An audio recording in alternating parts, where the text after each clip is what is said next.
అదే RTV app వార్తల్ని క్షణాల్లో చదివే అవకాశం ఉంటుంది. ఒక న్యూస్ పేపర్, ఒక టెలివిజన్ ఛానల్ మీ చేతుల్లో ఎప్పుడూ ఉంటాయి. Okay, welcome to RTV. నేను మీ శ్రీనివాస్. ముక్కుసూటి తత్వం అతని తత్వం, బెదరకపోవటం అతని నైజం. అయిన వారి కోసం కూడా ఎంత దూరమని వెళ్తారు. నా అనుకున్న వారి కోసం నడవటానికి సిద్ధం. అన్న అని ముద్దుగా పిలిచినా, పెద్ద ఆయనని మర్యాదగా పలకరించినా పలుకుతాడు. ఒక రకంగా చెప్పాలంటే ఉమ్మడి ప్రకాశం జిల్లాలో నాయకుడికి మరో పేరు అతనే కర్ణం బలరామకృష్ణమూర్తి. ఎంపీ, ఎమ్మెల్యే, ఎమ్మెల్సీ పదవులు ఏవైనా సరే అతని ముందు చిన్న చూపే. కానీ అతను తనయుడిగా ఉమ్మడి ప్రకాశం జిల్లా చీరాల నియోజకవర్గం వైఎస్ఆర్సీపీ బాధ్యతలు మోస్తున్నటువంటి కర్ణం వెంకటేష్ గత కొంతకాలంగా నియోజకవర్గంలో అభివృద్ధి, అదేవిధంగా నమ్ముకున్న వారి కోసం భరోసా కూడా ఇస్తూ 2024 వైఎస్ఆర్సీపీ అభ్యర్థిగా బరిలో ఉండబోతున్నాడు. అసలు చీరాల నియోజకవర్గంలో ఈ 2024 ఎన్నికలకు ఏ విధంగా ముందుకు పోబోతున్నాడు, కరుడు కట్టిన ప్రత్యర్థులను ఏ విధంగా ఎదుర్కొనబోతున్నాడు, మార్పు రుచి చూసిన చీరాల నియోజకవర్గ ప్రజలకు ఏ విధంగా భరోసానివ్వబోతున్నారు, వారి మాటలోనే అడిగి తెలుసుకుందాం. నమస్తే సార్. ముందుగా ఆర్టీవీ తరఫున మీకు శుభాకాంక్షలు తెలియజేస్తున్నాం. చీరాల నియోజకవర్గం అంటే ఇప్పటి వరకు అంటే 2019 ముందు కూడా ఒక రకమైన పందాకే అలవాటు పడిన రాజకీయ వాతావరణం. 2019లో ఆ పందాన్ని అయితే మీరు మార్చడం జరిగింది. కానీ ఇప్పుడు 2024 ఎన్నికలకు నేరుగా మీరు బరిలో ఉండబోతున్నారు. ఈసారి ఈ ఎన్నికలను ఏ విధంగా ఎదుర్కొనబోతున్నారు మీరు చెప్తారా? సంక్షేమం, అభివృద్ధి రెండు కూడా మేము మెయిన్ ఎజెండాగా తీసుకుని వెళ్తున్నాం. సో సంక్షేమం అంటే ఇప్పుడు వైఎస్ఆర్సీపీ పార్టీలో ఉన్నా కాబట్టి జగన్మోహన్ రెడ్డి గారు ఏ విధంగా చేశారనేది మీ అందరికీ కూడా తెలుసు. అభివృద్ధి చీరాల ప్రాంతంలో మా శ్రీనివాస్ గారు, మా లక్ష్మణ్ గారు ఇద్దరు కూడా ఒక రౌండ్ వేస్తే ఏ విధంగా ఎక్కడ పనిచేసాం, ఏ విధంగా చేస్తున్నాం, ఆర్థిక ఇబ్బందులు ఉన్నప్పటికీ అంటే ప్రభుత్వం నుంచి కొంతవరకు మీకు తెలిసిన విషయమే, కొంతవరకు దాన్ని కవర్ చేసుకుంటూ అధికారులందరూ కూడా సహకరిస్తున్నారు. మా దగ్గర నాయకులందరూ కూడా సహకరిస్తున్నారు. అన్ని రకాలుగా ఎక్కడన్నా దీర్ఘకాలం సమస్యలు ఉన్నాయి కూడా ఈ హయాంలో పరిష్కారం చేయడం జరిగింది. అవన్నీ కూడా చాలా పాజిటివ్గానే ముందుకెళ్తా ఉన్నాం. ముందుగా చీరాల నియోజకవర్గం అంటే ముందుగా గుర్తొచ్చేది ఆమంచి బ్రదర్స్. ఇక్కడ రాజకీయంగా ఎదుర్కొనటం కంటే కూడా వాళ్ళిద్దరిని ఎదుర్కోవటం అంటే ఒక పెద్ద సమస్య.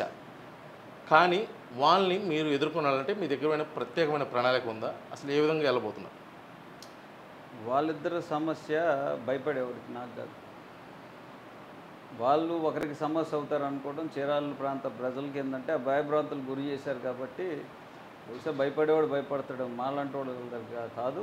ముఖ్యంగా నా బలరామకృష్ణమూర్తి గారి గురించి మీ అందరికి కూడా ఎప్పటి నుంచో తెలుసు. చీరాల ప్రజలకి ఇక్కడి నుంచే మొదటిసారిగా 1978లో 1978లో అద్దంకి ఎమ్మెల్యేగా ఇక్కడి నుంచి నామినేషన్ వేశారు, ఈ ఇంట్లో నుంచే. సరే మేమందరం కూడా పుట్టింది ఇంట్లోనే, ఇక్కడే. సరే అనుకోకుండా 2019లో కొన్ని నిర్ణయాలు తీసుకొని మళ్ళీ తిరిగి చీరాలు రావటం, కొన్ని సిచ్యుయేషన్స్ మారటం, తర్వాత కొన్ని నాన్నగారు వైఎస్ఆర్సీపీకి మద్దతు ఇవ్వటం, మేమందరం పార్టీలో జాయిన్ అవటం, తర్వాత ఇన్ఛార్జిగా నేను గడప గడప అన్నీ కూడా చేయటం, ఇక్కడ ఉన్న ప్రజలు వీళ్ళందరూ కూడా సహకరించడం అన్నీ కూడా జరిగిపోయినాయి. ఇప్పుడు కూడా ఏంటంటే వాస్తవంగా నాకు యాక్సిడెంట్ అయినప్పుడు కూడా చాలామంది చాలా రకాలుగా పాపం వాళ్ళు బాధపడుతూ వాళ్ళు ప్రేయర్స్ చేయటం, వాళ్ళందరూ రీచ్ చేయటం, వాళ్ళు ఎప్పుడు అటాచ్మెంట్ అనేది ఇంతకుముందు తక్కువ ఉండేది జనరల్గా రాజకీయ నాయకులకి ఇక్కడ. ఆ విషయంలో నేను అదృష్టవంతులా భావిస్తూ ఉన్నాను. తప్పకుండా వాళ్ళ అటాచ్మెంట్స్లో ఉన్నాం. పార్టీ నాకు అండగా నిలిచింది అన్ని రకాలుగా. సో తప్పకుండా వైఎస్ఆర్సీపీ గెలుపుకి ఇక్కడ పెద్ద భయపడాల్సిన అవసరం లేదు. రెండోది మీరు చెప్పే సోదరులిద్దరూ ఒకరు ఒక పార్టీలో ఉన్నారు, ఇంకో పార్టీలో ఉన్నారు. ఒకరేమో జనసేన అంటారు, ఒకరు వైఎస్ఆర్ అంటారు. మరి ఇద్దరు కలిసి కూర్చొని రాత్రి మళ్ళీ రచించి తెలుగుదేశం పార్టీ అభ్యర్థిని ఎలా గెలిపించాలని మాట్లాడుకుంటూ ఉంటారు. సో ఇవన్నీ కూడా ఏంటంటే వాళ్ళ స్థాయిలో వాళ్ళు ఆలోచించుకుంటారు. నా స్థాయిలో నేను సామాన్య ప్రజల దగ్గరికి వెళ్ళే విధంగా నేను కింద ప్రణాళికతో నేను వెళ్తూ ఉన్నాను. వైఎస్ఆర్సీపీ నాయకులు అందరూ సహకరిస్తున్నారు. మొదటి నుంచి టీడీపీలో ఉన్న నాయకులందరూ కూడా చాలామంది నాకు సహకారం చేస్తూ ఉన్నారు. నాన్నగారికి ఆ రోజు వాళ్ళందరూ మంచి మెజారిటీతో గెలిపించున్నారు. వాళ్ళని కాపాడుకోవాల్సిన బాధ్యత నాపై ఉంది. ముఖ్యంగా మీరు మొత్తం రాష్ట్రంలో మీరు ఎలా చూసినా నాకు బేరీ చేసుకోండి. వాళ్ళ దగ్గర ఇబ్బంది పడ్డారు, ఇక్కడ ఇబ్బంది పడతారు, అక్కడ ఇబ్బంది పడతారు అంటూ ఉన్నారు. మరి 4 సంవత్సరాల నుంచి చీరాల్లో ఒక తెలుగుదేశం పార్టీ కార్యకర్త కూడా నాకు ఇబ్బంది జరిగిందని చెప్పలేదు. మేమేమి అరెస్ట్ చేయలేదు ఎక్కడ. అసలు కావాలని చెప్పేవాళ్ళు కూడా ఎక్కడున్నారు? మాకు అందరిని కూడా బాగానే సామరస్యంగా చూసుకునే అలవాటు ఉంది. తెలుగుదేశం పార్టీ వాళ్ళు ఆ రోజు నిలబడి గెలిపించున్నారు. వైఎస్ఆర్సీపీ పార్టీలో జాయిన్ అయినాక జగన్మోహన్ రెడ్డి గారు మా అందరికి కూడా అన్ని విధాల సహాయ సహకారాలు అందించున్నారు. ముఖ్యంగా పేద ప్రజలకి, బడుగు బలహీన వర్గాలకి నువ్వు అండగా ఉండాలని ఆయన కూడా భరోసా ఇచ్చి గట్టిగా నాకు కూడా చెప్పడం జరిగింది. కుల మతాలకి, ప్రాంతాలకి, పార్టీలకు అతీతంగా నువ్వు పని చేసుకుంటూ వెళ్ళమని కూడా ఆయన స్పష్టంగా మాకు చెప్తున్నారు. 2019 తర్వాత 2024కి కూడా, అంటే ఒక నెల క్రితం కూడా ఆమంచి కృష్ణమోహన్ పరుచూరు నుంచి వైసీపీ ఇన్ఛార్జిగా ఉన్నాడు. ఇటీవల కాలంలో పరుచూరు నియోజకవర్గం ఇండిపెండెంట్గా అయినా సరే చీరాల్లో కరణం కుటుంబాన్ని ఎదుర్కొని నేను ఎట్టయినా పోటీ చేస్తానని చెప్పేసి ఒక శపథం అయితే పూనాడు. దాన్ని మీరు ఏ విధంగా భావిస్తారు? అసలు ఏంటి అంటే అంత గ్యాపు, మీకు వాళ్ళకి మధ్య అంత వైరం, ఆ గ్యాప్ రావడానికి ముఖ్యమైన కారణం కూడా చెప్పచ్చు. పెద్ద కారణాలు లేవు. సామాన్య ప్రజల్ని భయభ్రాంతులను గురి చేస్తున్నారు. ఆ రోజు నాన్నగారు అండగా నిలబడ్డారు. వాళ్ళని కాపాడుకోవడానికి అన్ని విధాలుగా మేము గట్టిగా నుంచోవాల్సిన పరిస్థితి. పార్టీలు ఆ రోజు వేరే రకంగా ఉన్నారు. వాళ్ళ మనుగడ కోసం వాళ్ళు ఏదో చూపించుకోవాలని చూస్తూ ఉంటారు. మాకు అవసరం లేదు, మా పని మేము చేసుకుంటాం.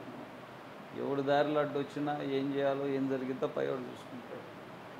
మాకేం సంబంధం? మాకు ప్రజల పట్ల, ప్రజల చూపే అభిమానంతో మేము ముందుకు సాగుతూ ఉన్నాం. ప్రజలు మా మీద నమ్మకంతో ఉన్నారు, విశ్వసిస్తున్నారు. మళ్ళీ గెలిపించడానికి నడుము బిగించి వాళ్ళందరే ముందుకు సాగుతూ ఉన్నారు. తప్పకుండా మేమందరం ప్రజల పక్షం, పేదల పక్షం, బడుగు బలైన వర్గాల పక్షం. మాకు అండ ఉండేది ప్రజలు. మాకేమీ డబ్బుతోనో, రౌడీజంతోనో, దందాలు చేసో, రోడ్లు బగలగొట్టో, ఇల్లు బగలగొట్టో, అక్రమ వ్యాపారాలు చేసో ఎక్కడ ఎవరు లేరు. ఇక్కడ అన్నీ సామరస్యంగా ఈ 4 సంవత్సరాలు 2020 నుంచి 4 సంవత్సరాలు ఎందుకు చెప్పానంటే, మీ పరిపాలన ఎలా ఉందో మీరే ప్రజల్ని కనుక్కోండి, మీకే అర్థమవుతా ఉంటుంది. 2019 మీ ఎన్నికల టైంలో మీకు సహకరించినటువంటి మాజీ మంత్రి పాలేటి రామారావు లాంటి వాళ్ళు ఇప్పుడు పార్టీని వీడి టీడీపీలోకి వెళ్ళటం, అది కొద్దిగా మీకు బాధాకరమైన విషయం అయినప్పటికీ కొంత ఇబ్బందికరమైన వాతావరణం పార్టీ కంటే ఈ సమయంలో ఎన్నికల కంటే కొద్ది రోజుల ముందు జరుగుతుంది కదా, ఆ గ్యాప్ని ఏ విధంగా ఫిల్ చేయగలరు? ఎందుకంటే పాలేటి రామారావు గారి గురించి ఆయన మంత్రిగా పనిచేస్తున్నారు, 2 సార్లు ఎమ్మెల్యేగా చేస్తున్నారు. తప్పకుండా 2019లో మాకు సహకరించున్నారు. ఆయన కొన్ని నిర్ణయాలు తీసుకొని, ఆయన నిర్ణయాన్ని తీసుకున్నప్పుడు దాన్ని మనం వ్యతిరేకించే ఆలోచన మనం చేయలేము. సరే, బహుశా అది భవిష్యత్తు ఇంకొక 2 నెలలు, 57 రోజులు, 58 రోజులు ఎలక్షన్కి ఉంది. మనం ఏం చేయాలో మనం చేసుకుంటాం. ఒకరి గురించి మనకు అనవసరం. ఇప్పుడు ముఖ్యమైన విషయం ఏంటంటే, ఉమ్మడి ప్రకాశం జిల్లాలో ఒక రకంగా చెప్పాలంటే తెలుగు రాష్ట్రాల్లో కర్ణం బలరామకృష్ణమూర్తి అంటే ఒక ఇమేజ్, ఒక బ్రాండ్ ఉంది. ఆ ఇమేజ్ని, బ్రాండ్ని కాపాడుకొని రావడం అనేది చిన్న విషయం కాదు. ఎందుకంటే అతను చేసిన కార్యక్రమాలు అయితేమి, అతను గెలుపోవటంలో, అతను చేసిన రాజకీయం ఇవన్నీ. కానీ ఇప్పుడు నేరుగా ప్రత్యక్ష రాజకీయాల్లో అతను వారసుడిగా మీరైతే చీరాల నియోజకవర్గం నుంచి వైఎస్ఆర్సీపీ అభ్యర్థిగా బరిలో ఉండబోతున్నారు. ఆ ఇమేజ్ని కాపాడడం కోసం మీరైతే ఏం చేస్తున్నారు? ఆ ఇమేజ్ని కాపాడుకోవాలంటే అంత ఈజీ ఏం కాదు. మేము ఆల్రెడీ 2014లో మేము అద్దంకిలో ఉన్నప్పుడు చూసాం, కొంచెం ఇబ్బంది పడటం జరిగింది. ఆ తర్వాత చంద్రబాబు గారు 2016 ఏప్రిల్ 27న నా ప్రత్యర్థి అయిన కొట్టిపేట రవికుమార్ని పార్టీలోకి జాయిన్ చేయడం జరిగింది. కేవలం ఒక రోజు ముందే మా అందరికి కూడా చెప్పడం జరిగింది. మరుసటి రోజు జాయిన్ అవుతున్నారు, ఆ రోజు ఇది చేస్తున్నారు. అప్పటి నుంచి దాదాపుగా ప్రకాశం జిల్లాలోని తెలుగుదేశం పార్టీ అంటే బలరాం అనేవాళ్ళు, బలరాం అంటే తెలుగుదేశం పార్టీ అనేవాళ్ళు. కానీ కొన్ని నిర్ణయాలు చంద్రబాబు గారు వాళ్ళకి ఇష్టం వచ్చినట్టు తీసుకుంటూ పాతయన్ని మర్చిపోయి కొత్త తరహా రాజకీయంలో ఏం చేయాలనేది వాళ్ళు ఆలోచిస్తూ ఉన్నారు. అదేవిధంగా మేము కూడా భవిష్యత్తులో వైఎస్ఆర్సీపీలో ఏ విధంగా ఎదగాల, ఏ విధంగా జగన్మోహన్ రెడ్డి గారికి అండగా ఉండాలా, ఏది ఏమైనా ఏం జరిగినా మా వంతు పార్టీకి సహాయ సహకారాలు ఏ విధంగా అందించాలనేది ఆలోచన చేస్తాం. కానీ బహుశా ఆ కాలమే నిర్ణయిస్తూ ఉంటుంది. ఎవరు కూడా భవిష్యత్ అనేది మనం చెప్పలేం. బహుశా మన కష్టం, మనం చేసే పనితీరు, మా ప్రజలు మద్దతు ఇచ్చే తీరు, ఇవన్నీ కూడా రేపు భవిష్యత్తు నిర్ణయిస్తాయి. కాబట్టి నేనైతే చేసిన సర్వీసు, ఇక్కడ కష్టపడిన తీరు, పబ్లిక్ కూడా రెస్పాండ్ అయిన తీరు బట్టి తప్పకుండా పాజిటివిటీ ఉందనేది నేను ఎక్స్పెక్ట్ చేస్తాను. అదే మీకు కొంతకాలం యాక్సిడెంట్ అవ్వడం జరిగింది, కొద్దిగా తీవ్ర గాయాలు కూడా అయ్యాయి. కానీ ఎన్నికల సమయంలో కొద్దిగా విస్తృతంగా పర్యటనలు, అదేవిధంగా ప్రచార కార్యక్రమాలు కూడా పాల్గొనే పరిస్థితి. ఆ పరిస్థితిని ఏ విధంగా అధిగమిస్తారు? అంటే ఈ శ్రేణులన్నీ కలుపుకోపోవడం పెద్ద టఫ్ టాస్క్ కదా. అసలు వీటన్నిటిని ఏ విధంగా క్రోడీకరిస్తారనేది పెద్ద సమస్య. Life is a challenge, let's fight it. చివరిగా 2019 వరకు కూడా చీరాల నియోజకవర్గంలో రాజకీయం వేరు, ప్రజలు అనుభవించిన పరిస్థితులు వేరు. అక్కడి నుంచి అయితే ఒక మార్పునైతే రుచి చూడటం జరిగింది చీరాల నియోజకవర్గ ప్రజలు. ప్రత్యేకించి 2024 ఎన్నికలకు వైఎస్ఆర్సీపీ అభ్యర్థిగా మీరు నేరుగా బరిలో ఉండబోతున్నారు. ఇక్కడికి ప్రజలకు మీరు వైఎస్ఆర్సీపీ అభ్యర్థిగా ఇచ్చే భరోసా? ఇప్పుడు 2019లో నాన్నగారు ఎప్పుడైతే పోటీ చేస్తున్నారో ఆ రోజు ఆయన చెప్పింది ఒకటే, ప్రశాంతత, స్వేచ్ఛ మేమందరం కూడా అందిస్తాం, నన్ను గెలిపించండి అన్నారు. గెలిపించారు. పార్టీలు అనుకోకుండా కొన్ని నిర్ణయాలు, కొన్ని పార్టీలు రావటం, తర్వాత నిర్ణయాలు మారటం, కొన్ని చేసుకున్న రిజల్ట్ వచ్చేసి మేము వాళ్ళని కాపాడుకోగలిగాం. తప్పకుండా స్వేచ్ఛని ఇవ్వగలిగాం, ప్రశాంతతని ఇవ్వగలిగాం. రేపు అవన్నీ కూడా కాకుండా భవిష్యత్తు తరం యంగ్స్టర్స్ అందరూ కూడా ఉన్నారు. ఇప్పుడు మహిళలకి జగన్మోహన్ రెడ్డి గారు ఏ విధంగా పనిచేస్తున్నారు, ఏ విధంగా పథకాలు ఇస్తున్నారు అనేది మహిళలందరూ కూడా మేము వెళ్ళినప్పుడు చెప్తా ఉన్నారు. మాకు ఇప్పుడు టూరిజం ఉంది, ఇంతకుముందు అసలు లేదు. భయపడతా ఉండేవాళ్ళు. ఎకరం పొలం కన్నాలంటే ఒకడెళ్ళి మళ్ళీ మన రిజిస్ట్రేషన్ ఆఫీస్లో వాడికి ఒక లెక్క ఉంటుంది, మళ్ళీ ఎవడి కొన్నారు, ఎంత కొన్నారు. అక్కడి నుంచి ఈరోజు స్వేచ్ఛగా ఎవరు పడితే వాడు వ్యాపారం చేసుకుంటున్నాడు. ఏ ఎమ్మెల్యే సిఫార్సు అక్కర్లేదేడా, ఏ ఇన్ఛార్జు భరోసా అక్కర్లేదు, ఎవరు పనాలు చేసుకుంటారు. ఇది ప్రజాస్వామ్యం. మనం ఎన్నికబడేది ప్రజల కోసం.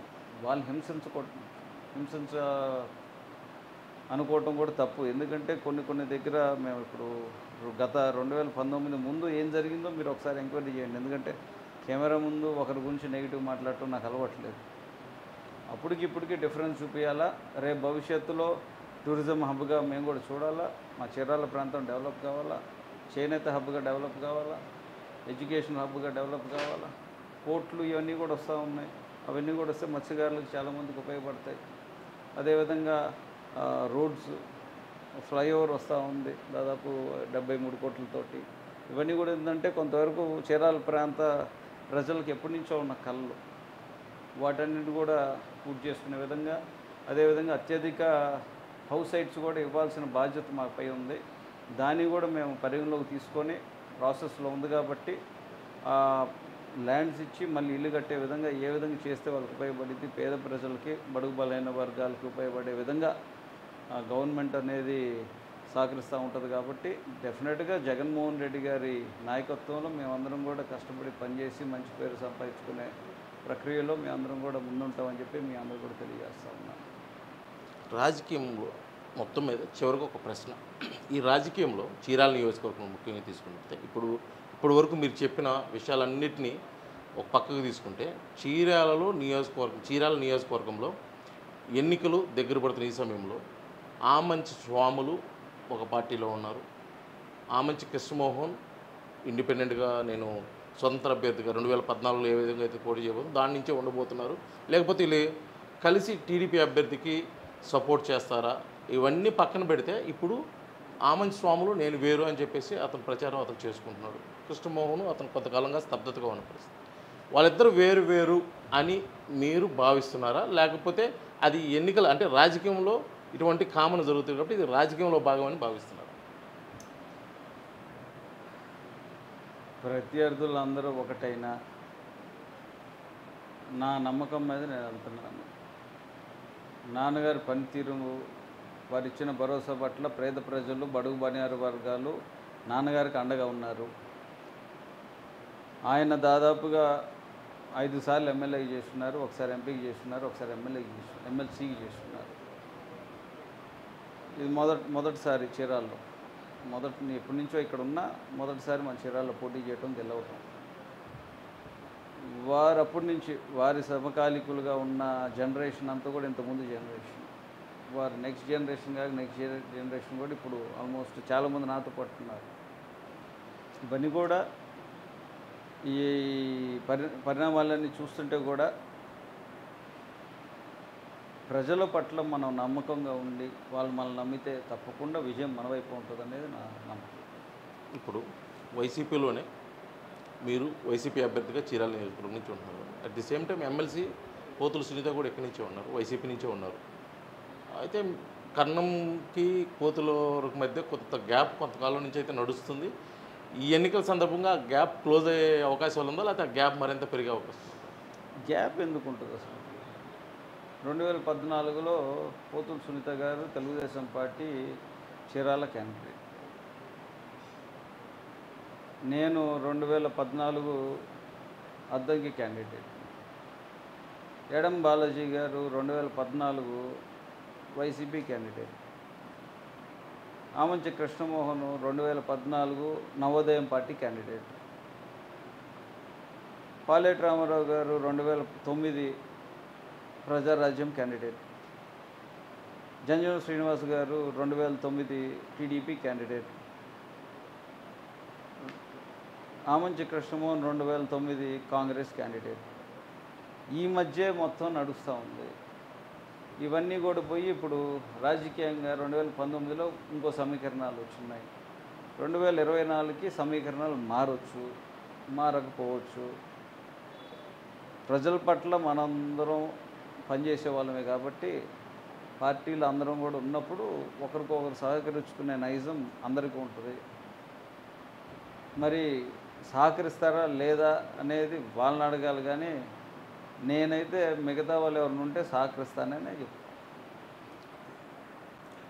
ఇది మొత్తానికైతే ఉమ్మడి ప్రకాశం జిల్లా చీరాల నియోజకవర్గంలోని వైఎస్ఆర్సీపీ అభ్యర్థిగా కర్ణం వెంకటేష్ రానున్న 2024 ఎన్నికల్లో ఖచ్చితంగా గెలిపే లక్ష్యంగా అయితే కూడా నేను ఎన్నికలకు వెళ్ళబోతున్నాను. ఇక్కడున్న పార్టీ శ్రేణులు, వైసీపీ అభిమానులు పూర్తిగా కలుపుకొని పోతాను. ప్రత్యర్థులు ఎవరైనా సరే, అది గతం, ఇప్పుడు సమీకరణాలు మారుతున్నాయి, వారిని ఎట్టి పరిస్థితుల్లో కూడా టాలరేట్ చేయకోకుండా గెలిపే లక్ష్యంగా అయితే ముందుకు పోతాం. అదేవిధంగా వైసీపీలో నుండి చిన్న చిన్న మధ్య తేడాలు కూడా మొత్తం కలుపుకొని కూడా అయితే 2024కి వెళ్ళిపోతాం. మొత్తానికైతే వైఎస్ఆర్ పథకం మీద వైఎస్ జగన్మోహన్ రెడ్డి చేసిన సంక్షేమ పథకాలు అయితే ఈ గెలుపుకైతే పూర్తి సహకారాలు అందిస్తుంది. అదే లక్ష్యంగా కూడా అయితే మేము ఎన్నికలకు ముందుకు పోబోతున్నామని చెప్పేసి కూడా కర్ణం వెంకటేష్ మనతో తెలియజేస్తున్నారు.